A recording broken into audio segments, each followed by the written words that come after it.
Guys, if you haven't seen part 1 and 2 of the G-Scale coupler series, go back and watch those and it'll explain how we got to this point. So, we're going to be doing an advanced install body-mounted Kadee couplers. We have the car chosen.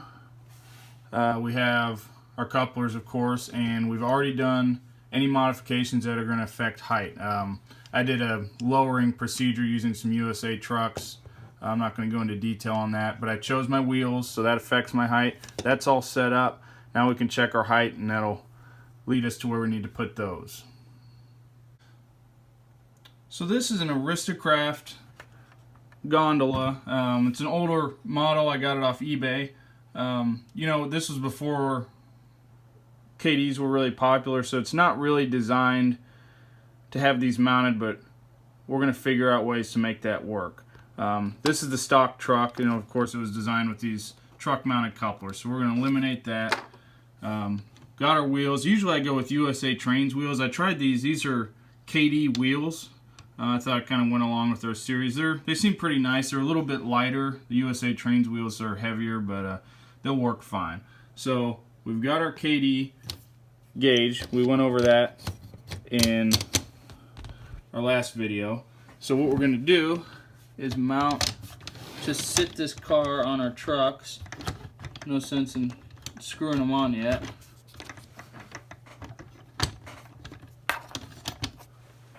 And so this is our starting point.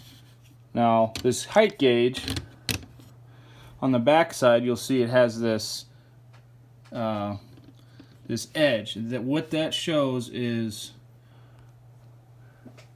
the height that the bottom surface needs to be of this car to mount the top of this coupler box to. So in the end, the top of this coupler box is going to be right there. So we'll push that up to our car, and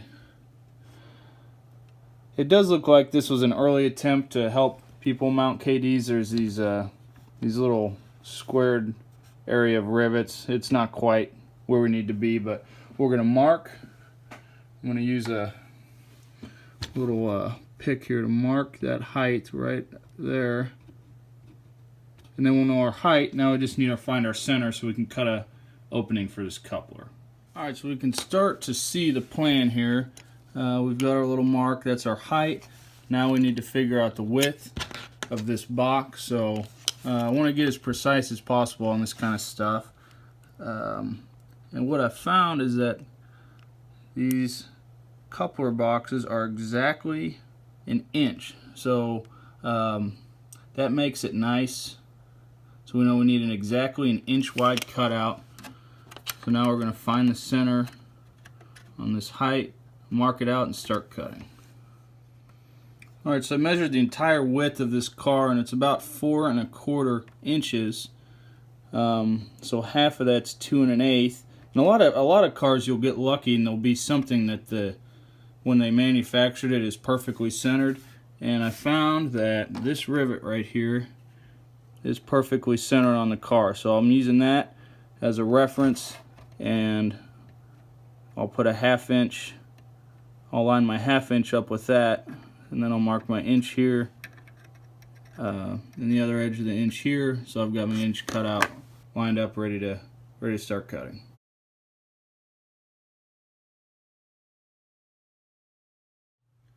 So we have our outline marked, ready to cut. So now what do we cut it with? I have used, you know, a Dremel with a cutoff wheel. That's a tempting choice.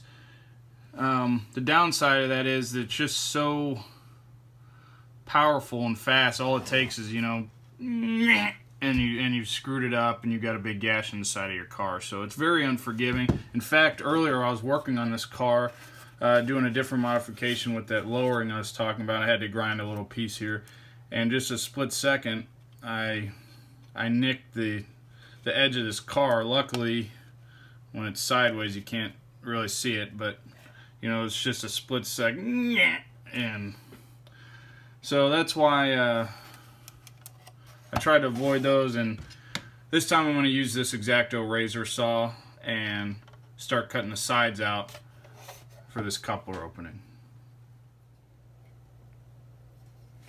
Alright, so we're gonna just very easily, you can err on the side of being a little bit too small, and then we can always sand it or file it a little bigger if needed.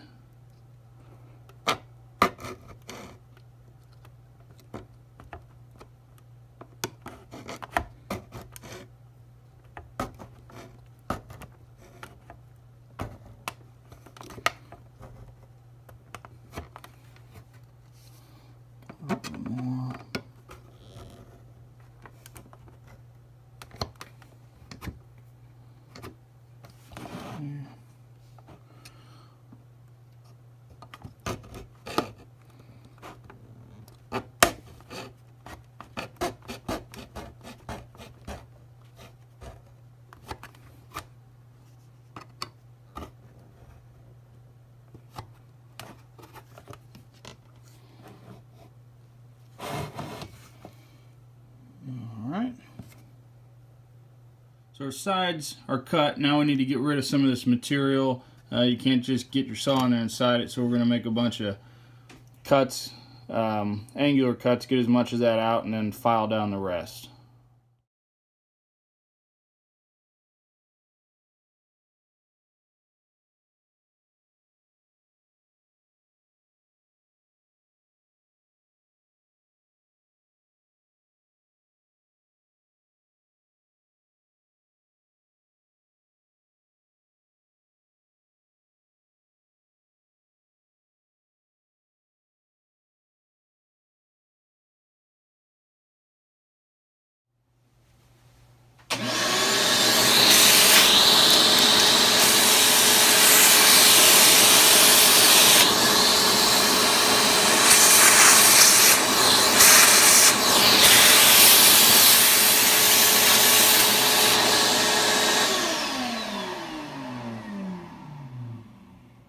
Alright, I've got the car sitting back on the wheels on the track.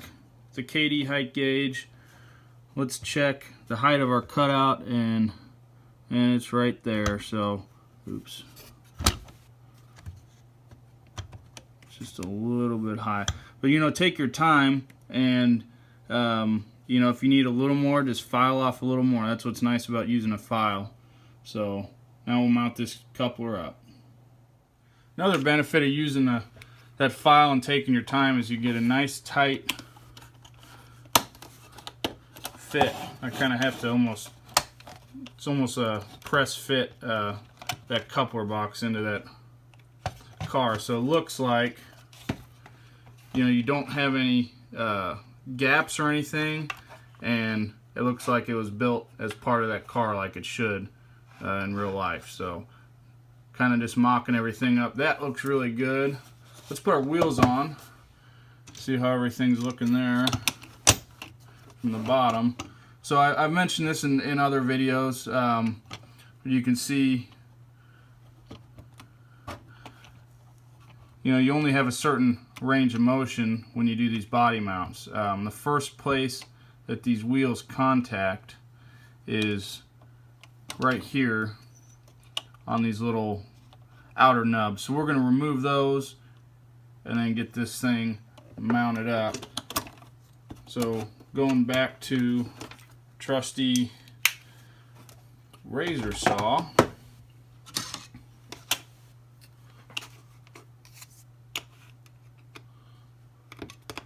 give ourselves a little extra clearance by cutting these off.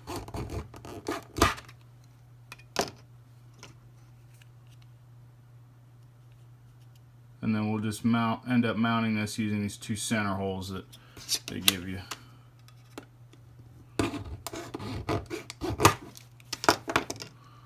There we go. Alright, I thought before we mounted this coupler up, I'd just check. I mean, it should mount up straight since we use the height gauge on the back and everything. And so let's see here. Well, it's way too low. So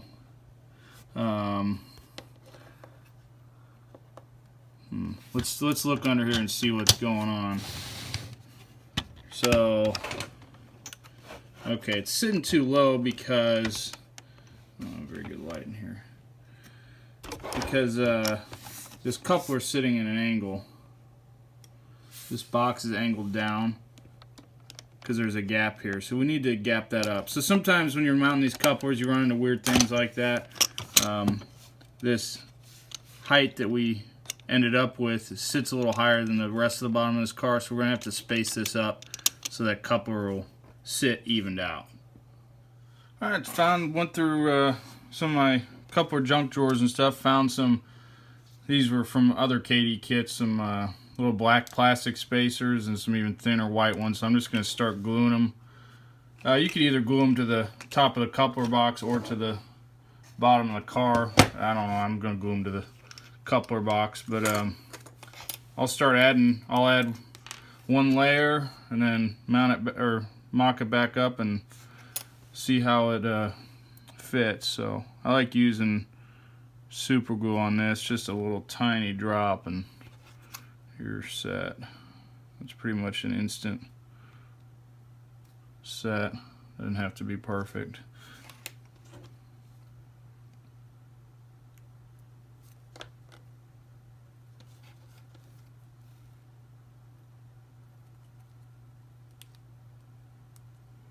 You could use metal or wood or all kinds of stuff laying around. So I've got one set of spacers on there, so that'll raise the back of that up and level it out. So I'll mount that up and see how it looks. Well, it took a while playing around with those spacers, but finally got those knuckles lining up. So I still haven't mounted this coupler. I've just been adding spacers. I'll show you what I ended up with. Sometimes you just kind of have to improvise and do what you can. So I had those white and black spacers. I ended up adding, get that to focus, adding one black spacer and 3 white spacers. So, you know, that's just what I had on hand. It worked out, sits level. Now we'll get into mounting them. Alright, so now we need to figure out what kind of mounting hardware we're going to use. These Kadee 906s come with some coarse thread kind of wood type screws, you know, that are meant to bite into the plastic and everything. I use these on the box cars and certain ones where you can screw up from the bottom of the car and they'll be hidden, and that works fine. But on this one, since it's an open type on flat cars and gondolas, you know, I'm going to have to drill through, and the hardware is going to show. So what I like to do, what I've chosen to do, there's probably a ton of ways to do this, but I'm going to use some machine screws. These are number 4. You know, these are available. I got them at Home Depot, but I have them in a variety of lengths. I think 3/4 is going to be the right length, but we'll get there and see. So, chosen the hardware that I'm going to mount these with. I've got nut and bolt essentially. Now I need to find a drill bit that's going to be just about the same size, so that we got enough room for that bolt to go through, but not any slack. So there's one that'll work, and we'll get everything lined up, start drilling it. All right, I've got a block of wood set up here just so I don't drill right through this and into my desk here. Make sure this coupler's sitting exactly where we want it. And then I'm just going to drill a hole. Here we go. Use the coupler itself as a guide. Make sure it doesn't move.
So viewed from the top, there's our two holes.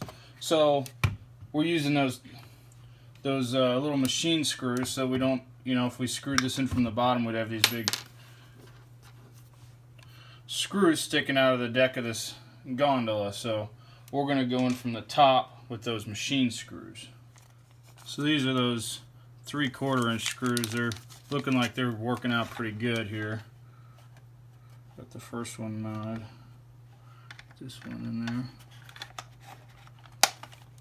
Pretty tight fit.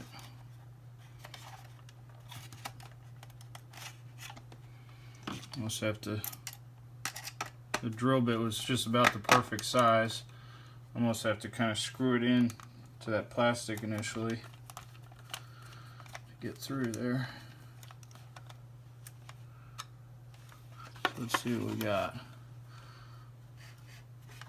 So they're sticking out just a little bit from our coupler, enough to put our nuts on.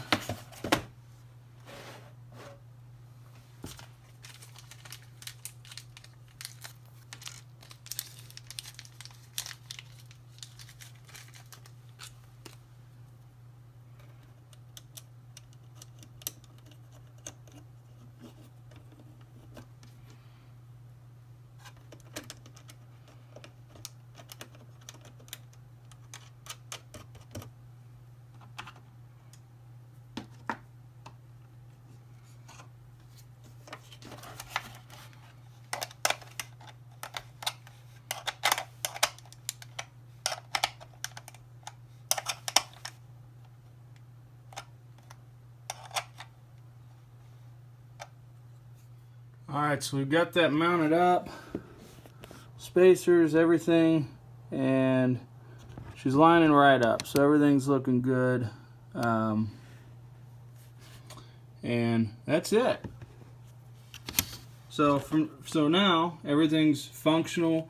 Coupler's mounted up, looks really good. You could leave it there. Couple things, I haven't decided. I might make a load for this car, so that might cover up those screws. There's also some other options. I'll show you a more finished car. This flat car, I used the same method. Just kind of painted the screw. Kind of, you know, blends in. You really don't notice it.